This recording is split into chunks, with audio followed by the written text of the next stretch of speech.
My wife's movie club watched Lagaan.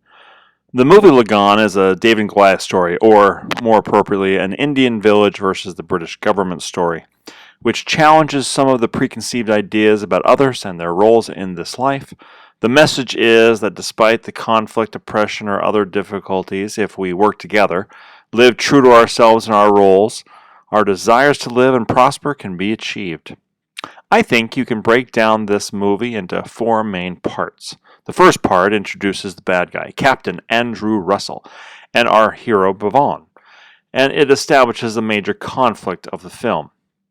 In three establishing scenes, we are shown Captain Andrew Russell. He is bad.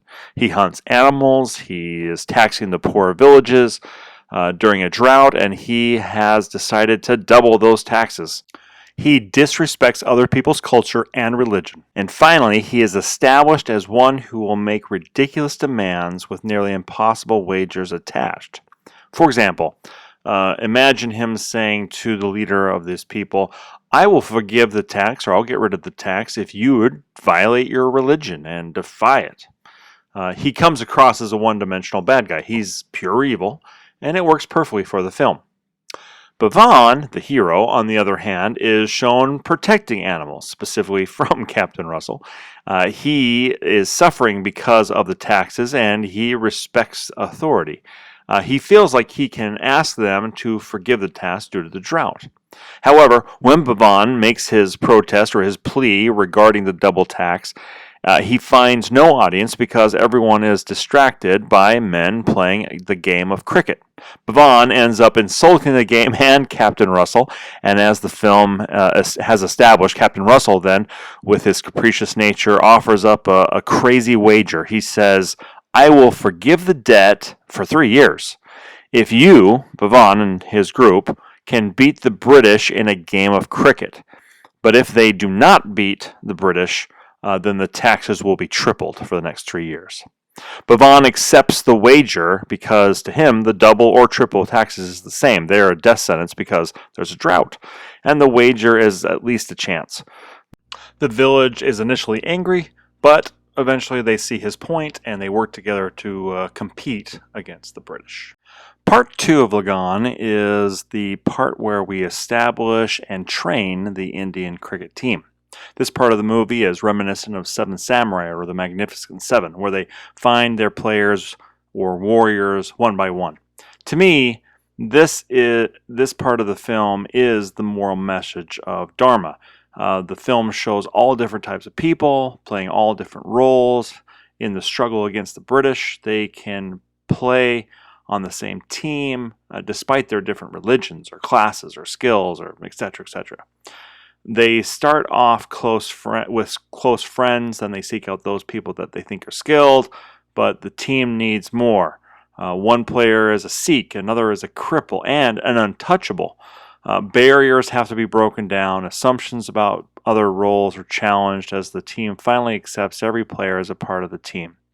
Captain Russell's sister, Elizabeth, also helps the team by teaching them the rules of the game, which fulfills her path or her dharma.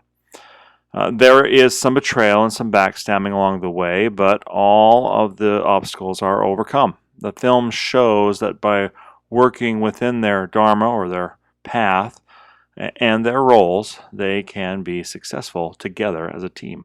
Part 3 of Lagaan is the game. This is the finale, the climax of the film. This is the peak of the tension on the drama. It is like the David entering the battlefield and defeating Goliath. It is the improbable win by the underdog. This is a long part of the movie, and I found that if you pay attention, you might actually understand the game of cricket by the end. Now, this film is technically based not on true events. It's fiction, but the struggle is real, the victory is sweet, and you may need some suspension of disbelief, but the film presents the game and the conclusion very well. There is a fourth part to the story that runs parallel with the rest from beginning to end. Part 4 is the love story. Elizabeth, or Captain Russell's sister, falls in love with Bhavan. To Bhavan, she is a friend, but his heart belongs to Gauri, who is jealous of Elizabeth's relationship with Bhavan. The film makes a parallel between Bhavan and Elizabeth to Krishna and Radha. And the relationship involves both love and desire, and the message is that there are two types of love, a spiritual or devotional love, and the living or physical love. I believe that they are saying that love and marriage are two different things, and that devotional love is the higher form of love. Now, I don't subscribe to this thought. To me, the highest form of love is both the physical and the spiritual, and that marriage is essential to becoming one flesh. Anyway, but you can see in their relationship, it's like a symbol of the human quest for spiritual growth, the union with the divine.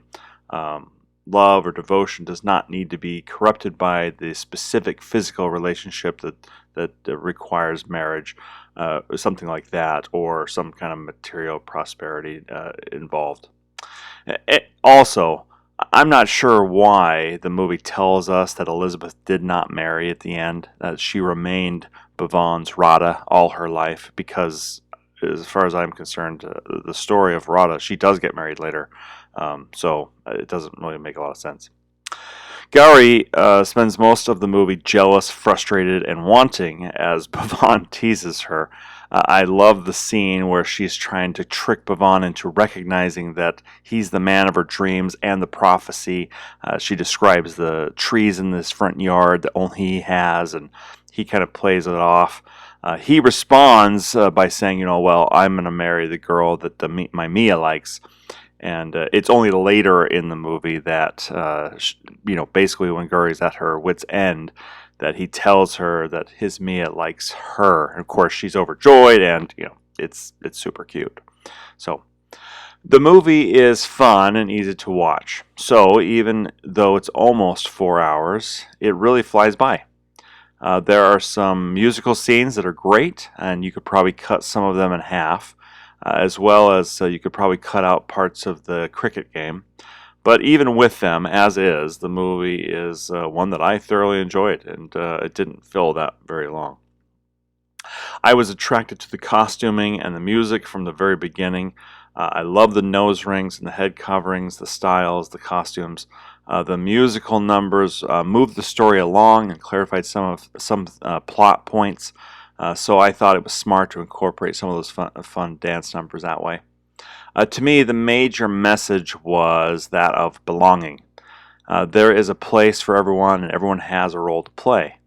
From the family members to the British sister who loved Bhavan, to the children and the untouchable class cripple. Even the tyrannical Captain Russell played a role in abolishing the tax for the village. I know in Lagaan, they have a caste system, so roles may have different meanings. But to me, the different roles just means that we have different parts to play. While this story is one of literal liberation from taxes, this is symbolic of many struggles in life. The release or victory may not be from governments, but from ourselves, from our limitations. The victory is enlightenment and emancipation from any number of dark forces. Life is about the human quest for spiritual growth and union. A balance between desires, longings, and wishes, and spiritual development and growth, union with the divine, and union with others.